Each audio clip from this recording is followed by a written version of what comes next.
happening, everybody? This is Dill. And this is Habib. And you're listening to the Full 90 Degrees podcast. Welcome to our podcast. Today we'll be talking about a topic that is very close to my heart and a profession that I'm very passionate and proud to be a part of. All right, shall we just get straight into it? So Habib, why don't you tell us a bit about yourself and about your career and how you've got to where you are? So, I'm a maths teacher at secondary sixth form currently, where we teach GCSEs and A-levels. I got into it about coming up to 5 years ago. So I'm in my fifth year right now. Oh, fantastic. Yeah. The reason why I said I'm really passionate about it is I came from a business background. So first of all, I studied accounting and finance at university, right? After that, I went into accounting. So I followed my degree, went into accounting. I worked for a big company. It was a company in the US. So I was working with US accounts and doing intercompany accounts between China, Singapore, Hong Kong. So we were doing quite a lot. However, I didn't know that. Yeah, I did it. It wasn't like high level accounting, but it was still enough for it was the beginning of my accounting career. However, it was short lived because I realized very shortly that, very quickly, that it wasn't for me. My character, first of all, sitting at a desk, analysing data, it's a very tedious task, and you've got to be very, what's the word? You've got to have patience, which I do hold, however, patience for analysis, and you've got to look. And if there's one error, you've got to have a keen eye for detail. One error takes you hours sometimes to find it. So first things first, that's not something I enjoyed. On top of that, I didn't feel I was benefiting the world or doing anything valuable. So okay, and I was always entrepreneurial, right? I always had that type of business mindset. So I ended up going to business, and I did that for about 4.5 years as well. And that was very successful. And we could talk about that in a future episode or a future time. But doing business, although it was successful, we made a lot of money. I was able to buy my house and sort myself out, and we did good. However, I still never woke up feeling happy, right? Fulfilled. Yeah, never woke up feeling fulfilled. I'd see other people, my brothers and sisters are all teachers, right? Well, most of them. I've got two maths teachers, brothers, and my sister's an English teacher. And I'd see that even though I'd had done financially well with the business and everything, and on my holiday, I was able to rent a yacht. Me and my wife, what we did is we rented a speedboat, a yacht at one point. Sailboat, that's the word. It's kind of in between, yeah? Yeah. And it wasn't a yacht. That's what I'm saying. It's not a yacht, but it's sailboat. And we went out, but it was a motorized one too. Yeah. So we went out and I never, no matter how much I was spending or what I was doing, I never felt fulfilled. And they would. They'd look happy, joyful, and I realized that, no, I want to do something better. And I've come into a profession where I wake up every day happy. I don't know what's going to happen. There's always a challenge. I'm mentally stimulated, mentally drained at the same time.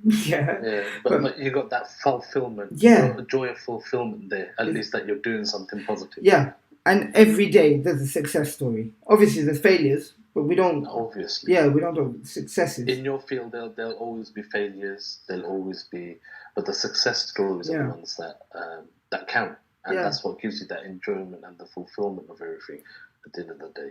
So if I walked into one of your classrooms during one of your lessons, or an outstanding lesson, in fact, what would I see? What would I hear? What would I expect? Well, if you walked into one of if you walked into one of my outstanding lessons, first things first, I don't like to judge myself, right? When you start to say you're outstanding or you're a good teacher or you're amazing, I feel that there's something wrong. That's a red flag for me, right? So I wouldn't. Oh, right. Yeah, I would never. Because what it is it leads to... corruption of a mind. Like, if you think about it, you get complacent, you think you're good, you can become arrogant, you can stop taking. Oh no, complacent. You know, that's another. Complacent. Yeah, and I totally understand. Yeah. So I don't feel in my teaching career that I've had an outstanding lesson, because I'm very harsh on myself, right? However, for me, what I would say is, are my students engaged, right? Do they want to learn? Is there keen interest of wanting to learn? And for me, do I promote that? Do I inspire? Do I motivate them? Like, when I come inside to my lesson, right? Am I the energy? Because people, like, when you wake up, we're human beings. These kids are woken up, some of them coming from different backgrounds, right? With different problems and dilemmas. And, you know, everyone's got a different financial situation that they're going through. Or some people are in private fostering adoption, divorce situations. There's numerous special single parents and stuff like that, yeah. Yeah, and they're coming in. And even if they had none of the above, they're still children, and they're told to go to educate themselves and leave the house and go do something they don't want to do. And am I, as a teacher, ensuring that when every child comes through my door, that I'm that buzz of energy, and I'm that reminder that, look, you're coming into a nice, safe place, and we're going to have fun, but we're going to learn. And what it is you're going to know why you're learning. So when you come into my class, I'm always with my children. I build a rapport. They know me. They know that I want to help them to be something, whatever it is. I don't care whatever it is, but you have to want to be something. And that I would say is a good lesson. Now, obviously, you have to follow the curriculum. You can't just go and teach whatever. Like, we have a curriculum in maths. So as long as I'm teaching them according to the curriculum, which is laid out, then the rest is down to the teacher, isn't it? So in that lesson, you'll see my kids will be working. There'll be independent work. There'll be scaffolding going on where you differentiate the work, make it easier, or give guided practice for people who are in, what's it called? In a situation where they understand slightly but not there yet. Scaffolding. Yeah, scaffolding. You just said there, as in, you know how you put scaffolding on a building? Yeah. You're giving that support. That support network, to build it up. But however, not enough. They need to travel that road themselves with a little bit of push and guidance. I understand. But at the same just time, realised what that analogy is. Yeah. At the same time, am I stretching, challenging the top part of my actual class, right? The high attainers, the more able students. So in my class, we have I have 5 tables, right? They're group tables. So you can fit about 6 kids per table. And then what I do is I'll have them seated in a situation and they'll work, but I bounce from table to table. So I teach something, I model it, and then I give them some independent practice. What we do is we follow a model where I do it, right? Then we do it together. And then they do it on their own, independence. You do, and that's the structure that we keep in our lessons, so that there's consistency, right? Because they need consistency. They need to be inspired. They need to have a teacher that wants them to do well. Belief. You'd be surprised that belief and believing in someone can do wonders. So that's what you'll see in my class. Motivation, inspiring, belief in my children, and also don't be afraid to ask. Ask. As long as you're trying, I will never be upset. You can't disappoint me. Because they're afraid to disappoint. So you can't obviously say that you've had a model student. You know, there is obviously model students and everything, but you always get a little bit of a mix of students. You know, there's unruly students. There's what behaviour management strategies do you tend to employ in the classroom, or give me an example of a classroom situation where the children have been challenging. What did you do to overcome this? So every lesson has its challenges, right? But I can tell you of one that I would believe that. Yeah, no matter what, I've never had a perfect lesson in terms of challenging behaviour or anything.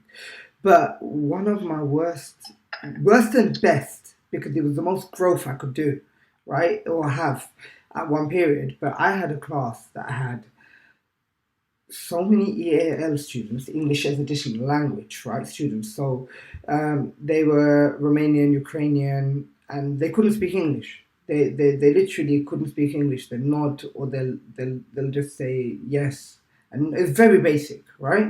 And some at different levels, but not enough to communicate and not enough to understand.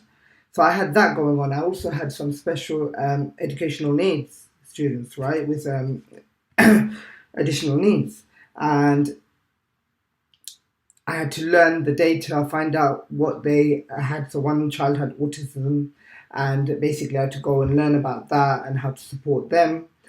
While at the same time, how do you support someone who doesn't understand English? What do you do? How do you adapt your teaching to help them, right? But all of this amongst other students who didn't have additional needs, didn't have we weren't EAL students, were just had behavioral problems and all sorts of other stuff. So there was a mixture. Like it was, usually you have one or two students. This class was a mixture of everything, right? And I had the few, the misbehaved students. The ones there's always one. Yeah, there's always one. So I had them.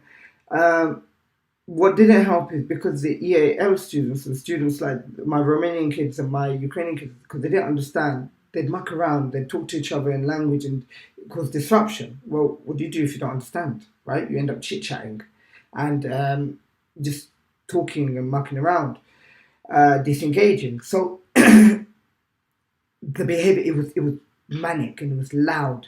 And I remember I had them in that first lesson. I realized, look, I've got to do something about this because I can't try to break something down to someone who doesn't understand English and then go to another person and then break it down and scaffold it. Okay, I can print some resources in advance. However, you still need to give if there is a TA. At that time, we didn't have a TA, but if there is a TA, then you can give guidance to the TA, and then they will go and scaffold and help the child who needs support through those resources, right? I didn't have none of that. So I was literally trying to go do all of that. At the same time, let's call them Bobby. Bobby, sit down. Bobby, be quiet. What are you doing? Why are you doing that? Okay, no, I didn't say that. So all of that's going on. And I realized that I had to adapt. So I made sure at that moment, I remember that I had to just be fast. So what I did is I had resources anyway. So I was bouncing from student to student. And although that lesson, I would say, didn't go well and there was hardly any progress made, because that's what we judge at the end of the lesson, is any progress made? What I did do afterwards to challenge that behavior, and this is more of a long-term thing, right? In the short term, I learned Romanian. I learned how all the numbers up to 1 million. I learned how to say plus, minus, times, divide, because I had a lot of Romanian students, right? I learned how to say, do you understand this? Okay, if you do understand this, tell me. Yeah, because they say yes, but I want to catch them out, right? So explain what you understand. And I learned all sorts. But what I realized is this: I learned how to say hi, hello, how are you? Okay, be quiet was a very important one in all the languages: Ukrainian, Arabic, Romanian. No, that's good. You made that effort to actually communicate to them, and that obviously. Go on. Oh, and that helped me overcome my biggest challenge, because then now my behavior problems had more or less eliminated. First things first, I've learned your language, right? So they automatically had this respect. I remember when I came in and I was like to the Romanian kid, "Ce faci, frate, bine?" And that means, "Hey, how are you, brother? You okay?" Yeah? And he's looking at me like this, huh? And he goes to his Romanian friend, he goes, "Come here." And he goes, and he's like this. And I go, "Yeah, ce faci, frate, you okay?" And I was talking to them, and what it is problems went away. They actually came to me for help. They came to me for support. And then the other kids... Because you made the effort. Yeah. And they made progress. That's fantastic. The other kids saw me helping. And I said to them, I go, "You're just as important." Because you'd get the kids, "Oh, you learn their language. You don't care about us." You get it. Even though they muck around, they care. Yeah, this is what you'll notice. They muck around, but then they'll feel left out. So I remember I got them one by one, and it takes time.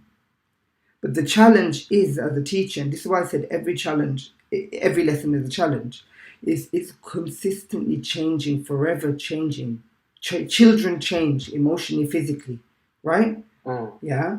And intelligence as well. All sorts changes. We have to change as they change and manage. So yeah, I could go on forever. Again, with all of these. No, you've answered majority of the questions which I was gonna ask you, and you've answered. You just answered them right there. Bang, me asking you these questions ain't gonna even matter anymore. Like one of the questions that I was gonna ask you today was, tell me about a lesson that didn't go well and what you did about it, and you've obviously answered that. It's all in a nutshell in one go that you answered, and that's fantastic. You've actually made that effort to go and learn these, EA, is it ELA or EAL, English as additional language. Students' languages. But bear in mind that doesn't EAL, right? But that doesn't mean that they can't speak English or they're actual foreigners, like in terms of like they're from they're coming in, right, from Ukraine or this or that with no English. Because I'm actually EAL, right, and I was born in the UK. So EAL is basically if your parents came here and didn't have English as well. But English is your first language, no? It is, and I'm fluent in it, and they still count you and I as EAL. That's something I didn't know. Yeah. I thought English is my first. No. English isn't my first language, but Bengali is my first language. But English as well, I speak both fluently, and I speak Urdu fluently as well. Like I was saying, you answered majority of the questions I was going to ask you. Like I was going to ask you, tell me about a lesson that didn't go well and what you did about it, but you answered that with the EAL students that you had, and you made that effort to go and learn Romanian, a little bit of Ukrainian, everything that you did to help these EAL students, and you made that effort, and that is just outstanding for somebody like yourself to do. And this is what I mean about you being passionate about your career. If you weren't passionate, you wouldn't be doing things like this to help these children that have come, in whatever situation they've come over in. And, I applaud you. No, thank you. The other question I was going to ask you was, what behavior management strategies, which you've also answered as well in one. You were so proficient in what you were saying. It's just you just left me with hardly any questions to ask you. Or give me an example of a classroom situation that was challenging and what you did to overcome it. You've also answered that one. But you know what? I can go a little bit more into behavior, right?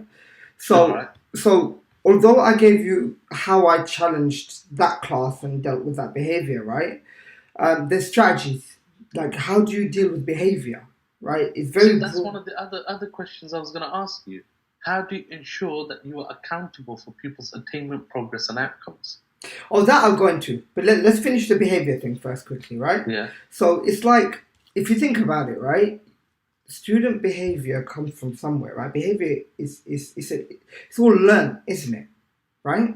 From our childhood experiences, from our just general exposure to the world and people within it, and everything else. So we're taught how to deal with different types. So when I went to university, through my teaching exposure, through research, through everything, through just learning from human to human and my own personal experiences, my childhood and everything, the main thing to deal with behavior is build a rapport, right? Build a rapport and create a safe learning environment. Yeah. The reason you need a rapport with your child is once you develop good relationships, meaningful relationships, and it's both ways. And I'm not talking about out of boundaries in a professional context, right? However, actually being interested in your child and their development and their interests, and using those and taking those away, critically reflecting on them, and then analysing, evaluating and thinking, how can I support this one student or this bunch of students as a group, but individually, to become cohesive in a classroom, but also to individually want to be the best versions of themselves, right? And that's rapport and a lot of planning. Now, to build a rapport, you might go to, let's just say, little Jimmy, right? and tell little Jimmy likes football. So then you might start to, like, for me, you might want to, like, I might want to start thinking, okay, we're going to do speed, distance, time as a topic right now. Well, okay, little Jimmy, you kick the football, right? You kick the football at X, and when you kick it, it goes X miles an hour, right? You were here. When it lands, right, it lands this far away, for example. Calculate the time it took from when you kicked it to the point it landed. So now it becomes a bit more interpersonal with that student, isn't it? And stuff like that. So you can do things like that. My kids know that I do martial arts, right? And I was talking about angles, and we were having a lesson in angles, and you have to make it engaging. I've blurred into engagement and rapport, a bit of both, but I'm talking by knowing your kids and then blurring it and making it engaging to what they like helps. You can see how the behavior will kind of, it's once they're engaged, you don't have behavior problems. You do, but most of it goes away. A lot of it you'll see starts to filter away, and you start to see the specks on the white, and those are easily more manageable, right? Whereas when everything's messy, you can't clean up. And with that behavior, so what it is once I've done something like that and engaged them, so example, angles, going back to what I was saying, I nearly lost my train of thought. Angles. I remember there was this one student who's like, why are we learning angles? It's never going to help. And I go, okay, what are you interested in? And he goes, I want to do boxing. I go, boxing is full of angles. It's all about angles. It's all about angles. I go, are you kidding me?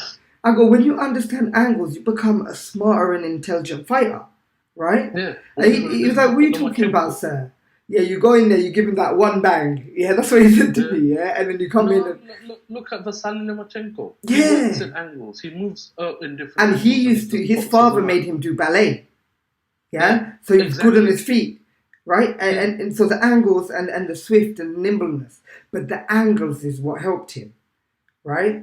And anyway, I got him up. And I go, okay. So imagine... And I got him up and we did a class demonstration. And everyone was engaged. It was pin drop silent in my class, right? I don't know whether they thought I was going to beat him up or not, but I brought him up and he goes, okay, come. And he stood there and I go, okay, come to punch me. Don't try to hurt me, just throw a punch. And he threw a punch and I remember I just changed my angle, yeah? And I was there and I go, look, I can hit you. So all I did was I slipped it, but I did a slip where I turned about 45 degrees, right? Now I'm facing his cheek, but his hand's gone past mine. You know exactly what I'm talking about. Yeah. And I showed him, look, my fist will end up here. And then he goes, and I go, these are angles. You don't realize it. You may not comprehend it, but there's a lot more maths. And then that was my hook. And then I went, so class, you need to trust me to know that I can explain this to you and I can teach you and support you in being successful. So like, slip the punch and do a 90-degree angle. Yeah. 90 degrees and all sorts. But also, now when that fails, when rapport fails, right, what do? Like, rapport will always fail. You'll have that kid who's had that bad day and acts out and chucks the scissors or, goes and swears at a student or is being like, whatever it is. So we have sanction ladder, right? So a reminder. Children need a reminder, just to help them get back into line, right? Give them time to make that change, correct? And then you give them a warning if it continues, right? And that warning means you're coming up closer to another, like the next step. And that warning, again, you have to give them time to make that change. You can't just say, reminder, warning, get out, right? Give a chance. Otherwise, you're creating... For them to make that change. You create animosity. If someone doesn't give you a fair chance to make a change, you're just going to get worse and worse and worse. And you teachers, we're the adults. That's exactly what happened with us. Yeah. We're the adults. If you're holding a grudge against a child, or if you're getting emotionally unstable, and fine, I'm always emotionally unstable to a certain degree because they wind you up. But we're adults. And we know how to control our emotions, and we're taught. Yeah, after all, you're human. It will happen. Yeah. But the profession that you're in, it is demanding. I'll give you guys the patience. But you can manage you have to have strategies. Yeah, it's manageable. Like someone like me, I could not handle this. I'm not going to say anything controversial. Don't worry. But I do not have the patience to deal with my own two little kids when they have tantrums. Just tell them, "Oh, you get lost." Yeah, but you have to sanction. You know, but I couldn't do that with a class of 30 day in, day out. And, like I said, I commend you. I absolutely commend teachers, the fantastic jobs that they're doing. And exactly like what you said, you have to give them that chance. And I totally understand that. You have to give them the chance to actually make that change. Like, because if they're not willing to make that change, you'll know. You'll know automatically if they can see, if they're bothered or not. Yeah, if they can see that you're giving them a chance to change. Look, I believe in you. Look, turn it around. You can make this lesson great. Come on, man. Just pick up the pen. You can do it. I know you're grumpy because I had to tell you that I was going to call home. But I'm not calling home yet. I said if. The wording's right. If. So come on, show me you can do it. This is how I expect and I want teachers to talk to kids. Right? Obviously, thereafter, once you push it to a certain limit, right? So then it's a choice. Like, it's reminder, warning, and then you have a choice. This is your last choice. If you don't do it, okay, now you get a detention, and then 20 minutes after school, you'll have to stay. And there's obviously sanctions, right? But the process. And then after that is parental involvement, and then SLT involvement, etc., etc. But you want to nip it in the bud at the low level where it's a nice version. And the main thing is, a lot of the times, do you remember when you were in school when you get told off, right? And then that's it. The next day they expect you to be okay in class and you're right, hunky-dory. You're looking at them like... I wish it was like that. Yeah, but it's not like that. So the main thing that you have to add is a restorative conversation, right? And research actually proves and shows that it's useful, right? You have, like, when you go to a child, and I've done this, so at the end of the day, if I've given a child a behaviour point, they get picked up for a 20-minute detention, right? Now, at that point, I go and do a restorative. We're all expected to do a restorative. Now, in that conversation, you're supposed to, you're not really supposed to say, why did you do it? Children can't often answer that, right? But you can say, what happened? How were you feeling? Okay? All right. What can we do to ensure it doesn't happen again? So it's not judgmental questions, isn't it? And then you have a heart to heart and you just say, look, okay, how are we going to work together? My job is not to be your enemy. My job is there to help you be the best successful person, global citizen you can be when you leave this place, right? And what are we going to do together? Best possible chance. That's what you're trying to do. Yeah. And then they look at you and sit there because they're expecting you to just have a go and nag.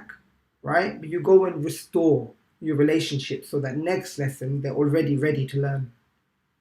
I think teachers are doing a fantastic job now compared to what we had when we were children. Because my teachers would be like, "That's it, get out of the classroom, stand outside."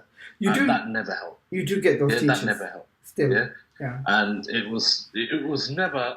I don't remember any teacher actually there were 2-3 teachers that were actually very nice, but the majority of them would just get out of the class. I'm not going to name any names or the school that I went to.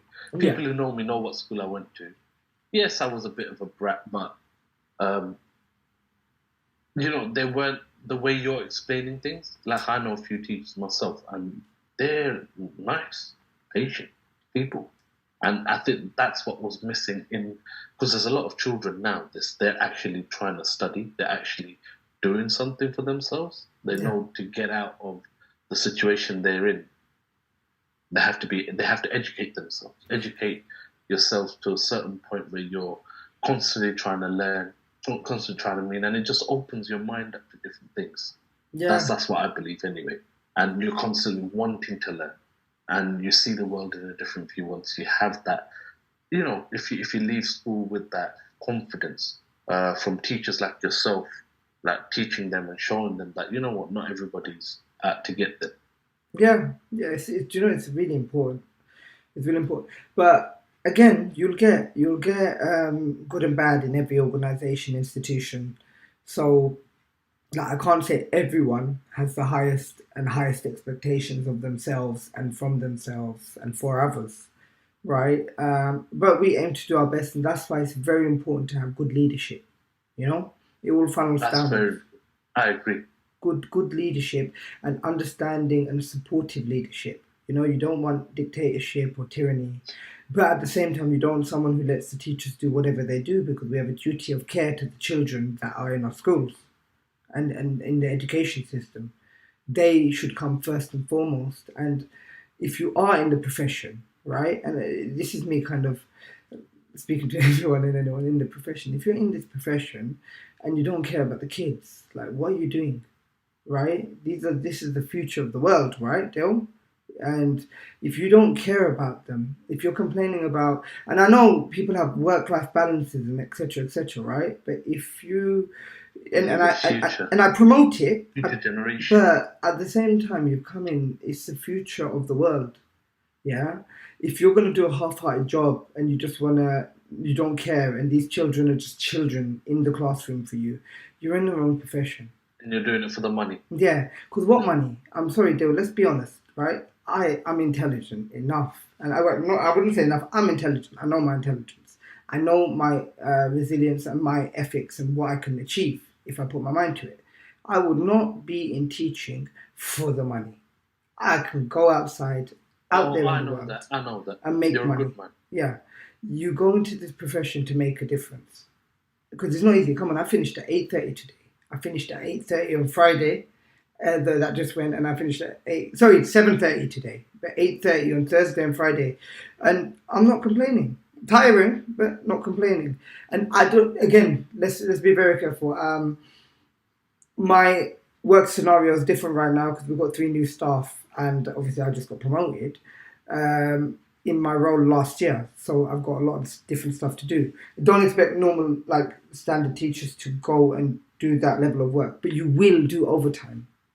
You will do hard work, and it should be children first kind of ethics. No, of course. So just to wrap this up a bit, can you talk to me about a current issue in education that you feel needs to be addressed? So there's a few issues quite a few issues in education. Just like anything else, we can go into COVID-19, how it affected everyone staying at home. There's a lot of people and students who weren't able to access education, so it causes the disparity between the people who are actually wealthy, the rich and the poor, because the rich people were able to afford private tutors and they were able to afford technology. They had the laptops, they had spare rooms, right? Different rooms. Can I ask you a quick question in between this? Yeah. Quickly. So, something that happened to my nephew was he was in set, he should have been in set 1, but he got put into set 2. Mm-hmm. And it was during this period as well. Yeah. Is that something that happened with you guys? What year was he in? When? Yeah, 7 or 8? Yeah, 7 or 8. And he's in set 1 now. Was it from primary to, like, in primary he was set 1, because they don't do sets in primary, they got mixed classes, right? In secondary, year 7 to 8, you mean they moved him? Yeah. Yeah. So it could have been a number of things. He could have just not done as well in the test. He did. Yeah. He did. He moved. Did you ask them during the pandemic? Because it's a number of reasons. Because we either they don't. Because they didn't have a position and this, that, the other, and they just had too many children in the class. So it could be one of them reasons. Yeah. Yeah, but even if they have too many, if he was already in set 1. What I was asking you was, did that happen during COVID time? Like, some children's performance level dipped, and like you said, some children had private tutors, they had another room where they could study and this, that, the other. Did that happen to a lot of the students that didn't have that privilege? Yeah, of course, because think about it. If they dropped a set. What you'd notice is we did a lot of data stuff later. So what it is we do stuff. So people drop sets for different reasons. Some people are just not engaged. Some people aren't working. Some students didn't have that access to education, so they've got gaps in their learning and their progress. They didn't progress as much. So it's a number of factors. But yeah, I wouldn't be able to pinpoint unless, because every child's individual, so I wouldn't be able to generalize like that. But COVID did have an impact, a definite impact. But what I'd say is, you imagine this scenario, right? You're from a less privileged background. Finance is not high. Parents are struggling, right? Children often share bedrooms, right? Yeah. So imagine trying to study when you're in a low-income family, right? In a household where you're sharing bedrooms, you've got multiple siblings in one room, right? How do you do online learning? You know, and you might not even have a laptop because you can't afford it. When you have distractions And and the that. only resource you had was schools being open, so you could access the laptop and the learning at school. What happened to these children, right? And the And books from the libraries. Or yeah, yeah. yeah, yeah. So although the government and the education, there was provision and stuff put into place. So we had our vulnerable children who would be coming into school. So we had something, and we had measures in place, right? There's still a difference, isn't it? So those kids, when they come home and they have laptops and they have their own rooms and they have the privacy and mental well-being, COVID wasn't easy, and it had an effect on people's results and grades and learning. What else? So budgets, right? For however long we've been getting, we don't get paid as much as we work, right? There's high workload, high pressure, high demand, and not everyone like me will just see it as, for me, because I see it as I'm in it for the kids, right? I do it for the kids. So if I do anything extra, that kind of takes away my ill feeling or bad feelings, or it just makes it worthwhile for me. Not everyone's like that. Everyone feels it different, and everyone can feel that workload. I feel it, right? And a lot of teachers are leaving the profession, and there's good teachers, good people out there who want to make a difference and who should be there educating the children who leave. And what it is there's experienced teachers who are saying, forget this, I can make more money elsewhere. Why am I killing myself? Why am I doing this? Abroad. Yeah. And they go abroad and they go there. And we struggle. We struggle keeping good teachers and finding good teachers because no one wants to come in the profession. It's such a valuable profession. However, it's it's undervalued as well. For again, my opinion, you'd have to do some research, but I feel it's so important to the future of the world education. Although there can be many changes in everything, it's an issue. Budget cuts make a big problem. Again, budget cuts, resources for kids, right? If we don't have enough budget to provide laptops, what about visual cues? Special education, building blocks, colors. So we could do counting, we could do ratio, stationery, all of this stuff. It makes a difference. So like those are a few of the things that are going on within the educational challenges. All right, so you want to just to close today off, that was very insightful. That is actually going to help a lot of people watching this if they're planning on going into teaching. But what would you advise somebody who's thinking about coming into teaching? What would be the advice that you give to them? Not some positive or negative or whatever you feel that Well, first and foremost, I would say that they should do extensive research into what teaching is and what it entails, right? The challenges that it faces, right? They're going to face, and then have a full understanding of what they're going to actually go into, because it's not going to be easy.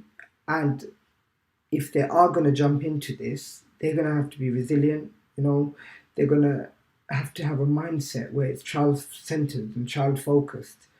Do they want to make a difference? It's one of the things. I think it's more of the personalities, right? So someone coming into teaching, do you want to make a difference? Do you care about children? Are you joyful around seeing people grow and develop, not only in academically, but as human beings, in characteristics, emotionally becoming resilient, seeing children pass hurdles and reaching milestones, and the smiles on their faces when they understand something, and you were able to create an environment that stimulated them and helped them get to there. If that sounds appealing, and if you want to create and be part of a system that creates the next leaders and the future leaders and the future innovators and creativists, or whatever you want to call it, of the world, if you want to be part of that journey, and that sounds exciting, then, and you're willing to work and endeavor and to be resilient for them, then yes, look into it. But, and we need teachers like that. And if you're going to treat them like they're a problem, if you're going to treat them like they don't matter, and some are more important than another, and you're not going to think about what's going on in their lives and give them dignity and respect, and also hold them to account and hold them to the highest expectation so they can actually reach it, right? If that's not in something that sounds appealing, then it's not for you. It's not for you. Yeah, and I'm quite blunt here because I see the difference between someone who cares and someone who doesn't. You can teach someone how to teach. You cannot teach someone to care. That's true. Yeah? That's so true. And that, it means more to me because I can help you with everything else. I cannot force you to care. Yeah, that's true. No, you have to have that passion. You don't have to have that care in a field like that where you're helping these children grow, be the people of tomorrow, because these are the people that are going to be important for our country to grow. These are the future of our country, and the main line of control is what you guys end up imparting that knowledge to them, so they can actually go ahead and become something, do something for themselves instead of just joining up and not doing anything with their lives and just wasting an opportunity. Because the place where the future grows is in your classroom. And see, you've got to believe it. Like, I feel emotional just talking about that last bit. Like, you have to believe it as a teacher, because if you believe it, then you can make a change. I want to make a difference. I am going to make a difference. Whether it kills me or not, teaching is supposed to die early. But you lose about 10 years of your life, right? I know the consequences of me being in this profession, but I know what I'm going to achieve while I'm here and the outcomes, and I believe it enough that they are important, right? And I'm willing to sacrifice, because one day my life has to have some meaning at the end of the day. And I've realized it's not money, it's people, and it's also empowering people who need it. It's about, yes, that's 100% true. Empowerment is you got that right. You got that spot on. Empowerment. That was a fantastic little piece right there. Yeah. So, is there anything that you'd like to say? Thank you. Thank you. Do you know what? When you said you were going to question me on my teaching, I was like, okay, what if I make mistakes? Because remember, I'm always learning, right? I'm just jumped into my leadership role. I'm still going into continual professional development to become a better leader. So I'm going to these courses. So I was worried if I maybe say the wrong thing or maybe not fulfill your questions, like, give you the best articulate answer. But while we were on here, I think it was fine. And we can always add it, because I'm always learning. If I miss something, I'll add it in. And viewers, again, I'm always learning. I'm human. I may make mistakes. But the one thing I know and no one can ever take from me is that I care. And I'm sure and I hope that you can see it. But I also accept that people and I am fallible. So again, if I'm making mistakes, leave a comment or let us know. And we'll either clarify it, make a video, something like that. We'll figure it out together. Of course. At the end of the day, it's only his own opinion. He's a very positive person. It's his opinions. Whether you agree or don't agree, please do make a comment. If you don't agree with something, he'll obviously make an effort to answer wherever and whatever he can, and we'll obviously, whatever we can't, we'll research and we'll get back to you. For all of those who've tuned in to today's episodes, on behalf of the full 90 Degrees podcast, we'd like to thank you all very much for listening. We really hope you enjoyed the show and found today's discussions on teaching and Habib's insights and experience interesting and useful. Please bear in mind that we share our experiences, views, and opinions with the aim to help people who are in similar situations, and to help develop a culture of critical thinking. If there was anything in the show that you want to discuss further, positive or negative, or if you have any suggestions, please feel free to leave a comment down below and we'll get back to you, or may even add you to a future episode. As always, we need and appreciate your support so that we can grow our podcast and reach people. If you've gotten this far, we hope that we've been successful in engaging you and ask you that you like and subscribe to our site, to our podcast. Follow us on social media and leave a review. Details in the description below. Finally, thank you all again for listening. We hope that you join us next week.